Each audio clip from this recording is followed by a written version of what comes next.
Welcome back to Hey Kentucky, and this is certainly not a topic we want to be talking about today. It's just a gut-wrenching, heartbreaking story for UK athletics. Former Kentucky golfer Colin Brown has lost his battle with cancer at the age of 20. He played for Kentucky in the 2018-2019 season and made the all-freshman team after 4 top 20 finishes.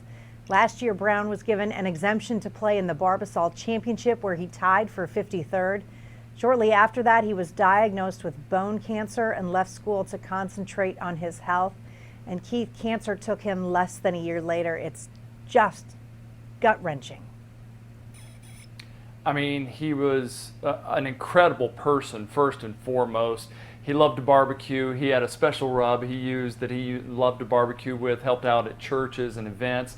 Many people called him the governor or the mayor because he could talk. It was so much fun to listen to, and he had that Western Kentucky accent, and he was a good player after he became a good person. He was a great player, and it's disappointing to not be able to see what kind of a player he could have been, but more so I just feel for his family. I can't imagine, losing a 20-year-old, that young and that vibrant. The world was lighter when he was in it. All right, Governor Beshear says he and folks at Churchill Downs are keeping a close eye on the delayed Derby, especially after the decision to run this year's Indy 500 without fans. Meanwhile, Churchill Downs has proposed regulations that would require any jockey who wants to ride in the Oaks or the Derby to arrive in the state by August 24th. And Keith, I think that seems reasonable to ask for that. I think so too. Make sure they're here. They're adhering by everything we're needing them to do here in Kentucky. Make sure they're going through all the testing and ready to go. I think we're going to see fans in the stands. I'm not sure we'll see them in the infield, but I think they could easily do it. I think the Indy 500 could have done it. And that surprised me that they reversed course and decided not to have fans. Yeah, I agree. All right, leaders in Oldham County schools have come up with a plan to send kids to class in person, but some families still plan to learn from home. Students who attend middle and high schools on August 24th will do so on a rotating A-B schedule that limits the number of people exposed on a daily basis. Some parents say they don't want to take the chance and will take the NTI option instead. Keith, this was when Fayette County parents were given the option. This was my least favorite because it seemed like such a headache to go to school 2 days a week, be at home the rest of the time. That just seems like a lot of doing. See, that was our favorite, but I've got a high schooler. I don't have a younger one, and so I could see where that would be a little more difficult. And also, I just think when you start doing that, now you're putting, again, we've talked about it before, the teachers have to go through all the cleaning process and watching this and that, making sure masks are used, hands are washed. So there's a lot more that goes into that. A lot more. All right, the Superhero Mask Project has teamed up with a Louisville boutique to donate hundreds of masks to a Lexington elementary school ahead of the coming year. The project, based in Lexington, helps provide masks to people who are at risk.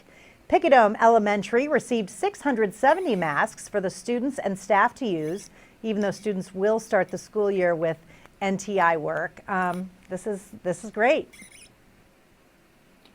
I think, since I've been going through the quarantine and everything, I obviously need the Captain America the way I've gone through it and built up so strong and everything. So I need one of those. But I think it's an awesome idea because it gives the students a great chance to have fun with those masks that they're going to have to wear.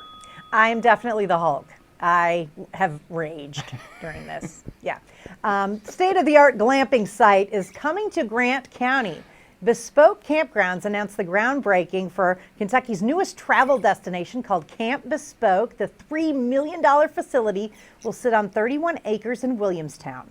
Over the past decade, glamping has gone from a hip niche thing to a popular lodging favorite around the world. It's obviously a blend of glamorous and camping, a style of camping with luxurious amenities, which in this case, Keith, is like a shower. But that is a luxury amenity when you're camping. I think this is pretty fun. I'm listening. I'm intrigued because I'm not a camper. I've tried it. I've tried it a couple of times, and I've just never, I don't know, for some reason it hadn't set well with me. So maybe glamping might be my thing. I may have to give it a shot. You seem like a glamper. I feel like. I feel like it'll work. Need the glamorous part? Yes, just the glamorous part. Another key member of the UK baseball team is coming back for an additional season. Senior outfielder Jaron Shelby has announced he will take advantage of the NCAA's COVID eligibility relief waiver for spring sports student athletes, joining fellow seniors TJ Collett and Zeke Lewis in returning for a final season in Lexington. And Keith, it just wouldn't be UK baseball if there was no Shelby on the team.